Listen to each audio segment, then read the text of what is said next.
Hello, 11th District of Virginia. My name is Bobby Fontaine, and I intend to be your next elected representative to Congress. I'm 51 years old and am a lifelong resident of Northern Virginia. I'm not much of a one-career-oriented kind of person, but more of a jack-of-all-trades. The one that's captured my focus for the longest time is political activism. I'm also a writer and an artist. Today is February 17, 2010. The snow from Snowmageddon is about half melted. Things are going well in the war on terror. The economy is looking up, although with much skepticism. The U.S. Department of Energy just approved the first federally backed loan to build a nuclear power plant in nearly 3 decades, and it appears America's children are suffering from chronic illnesses at alarming rates. On many fronts in our war against pretty much everything, it appears we're heading towards some semblance of stability. But to our political leaders in Washington and the bankers that fill their pockets with money, it seems nothing ever changed in the first place. Not for them, anyway.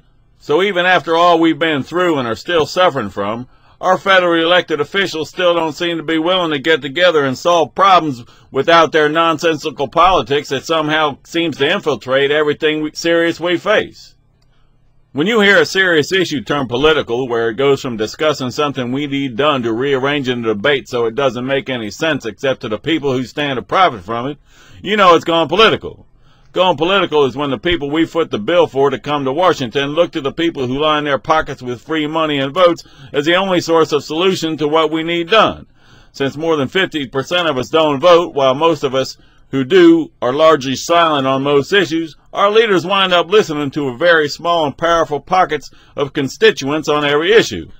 These are usually bankers and businessmen who know about the issues we're going to want dealt with ahead of time and already have their fix in place. The problem is that the most obvious and sensible solutions to most problems we face don't involve handing over a lot of money and power to these already rich and powerful people. So we wind up getting solutions at will. Here at BobbyFontaine.com, we're going to see what we can do to change all that.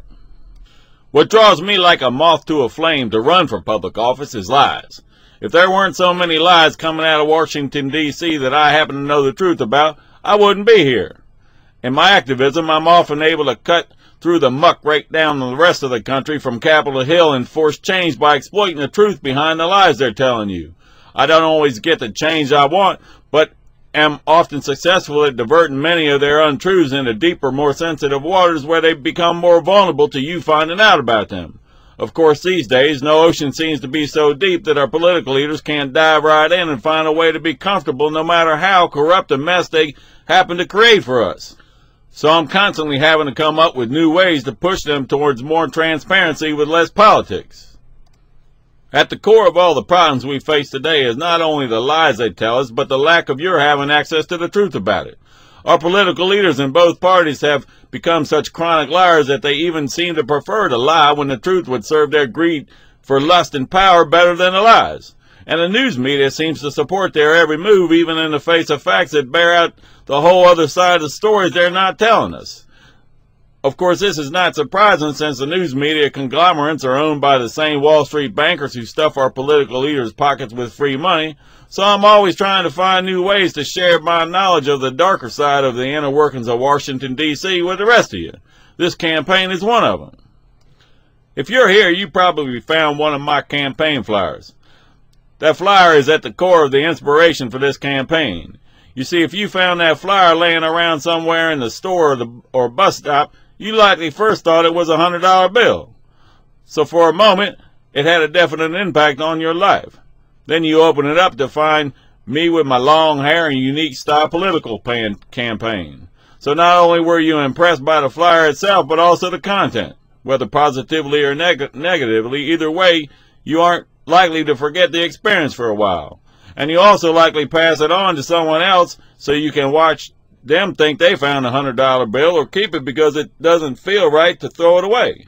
So this simple flyer has a lot of potential, maybe more than all the money the other candidates are begging big businesses to give them while offering nothing but rhetoric in exchange for it. In that sense, my worthless counterfeit money may have a higher value to you than all the other money spent in the rest of the campaign. So the next thing for me to do is bring substance to this political race in order to stand out as having something better to offer than the other candidates bring to the table, or have hiding under it. That's where this website and videos come in. If I do my job right and am successful, you'll find my arguments about the issues compelling enough to ask the other candidates, along with the rest of our leadership and the news media, why we're being lied to about them, while at the same time telling them you want them to look to the obvious solutions I recommend that they've been ignoring.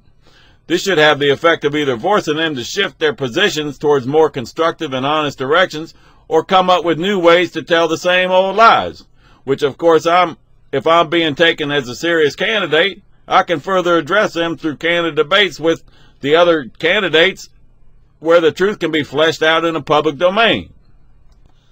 In these videos, I cover everything from education to energy, climate change to healthcare, abortion and gay marriage, lessons on what went wrong with the economy and how to fix it, along with my vision for how this country could look if our leaders were interested in making it work for us rather than fail in their favor.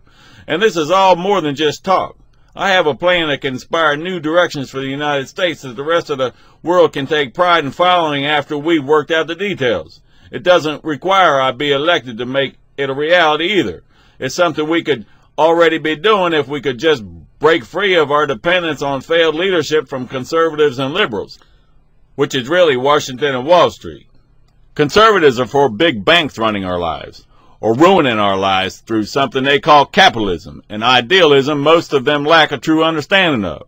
The ones that do understand it and its relationship with American history know it's a con game and are purposely misleading their followers to believe otherwise.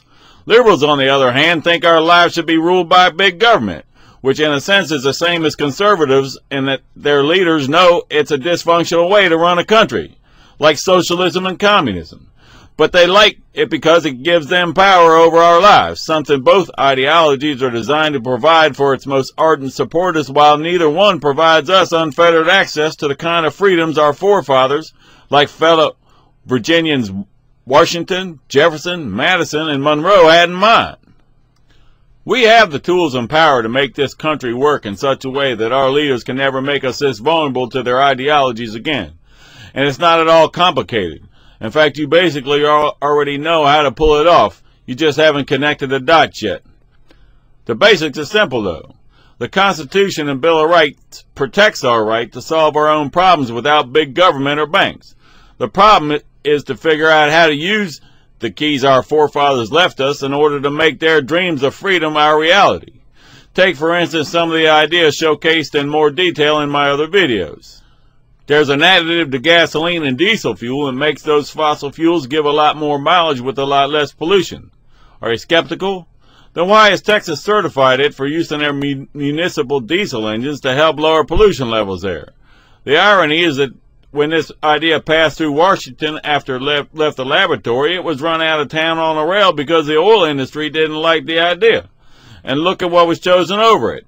Oxygenates, like the kind of ethanol they're adding to gasoline now. It costs more mileage in most engines than the amount added to gasoline, along with a laundry list of other problems it causes, including more pollution. But it's still federally subsidized, which means it costs you billions of dollars in taxes a year, and that's on top of everything else it costs you, whether you want it or not, because it's required by federal law to be used. This means there's no incentive for the oil industry to change the way they refine fossil fuels so they work for us rather than against us. And not only is this other additive that actually works to give better mileage with less pollution so cheap that it can be added to gasoline without raising the price, ethanol itself can be produced in a different way that would make it work to do the things they're lying about saying it does now. That's the way everything that comes out of that city is. They debate each issue, taking up two positions of support for the direction their big money donors instruct them to, while neither one of them makes sense for the man in the streets to want them to support. Then the press stalks after them as if their debate has some kind of relevance or validity, while ignoring the real questions and answers that the issues raise. Then they wait long enough for us to start repeating what they're saying so it looks like we've taken up positions on one side of the issue or the other. Then give us what's ever being hollered about the loudest, while ignoring outside voices trying to point out that neither Democrats or Republicans are offering anything that's real. So just as you would expect, the country's falling apart. If, however, you knew more about the issues than the lies you're being told, their dysfunctional political machine wouldn't work anymore. Take, for instance, the issue of abortion. No one likes abortions. But the problem isn't abortions, not as far as government should be concerned. The problem is demand for abortions, something nobody wants. Government shouldn't support or deny abortions. Abortions are a reality.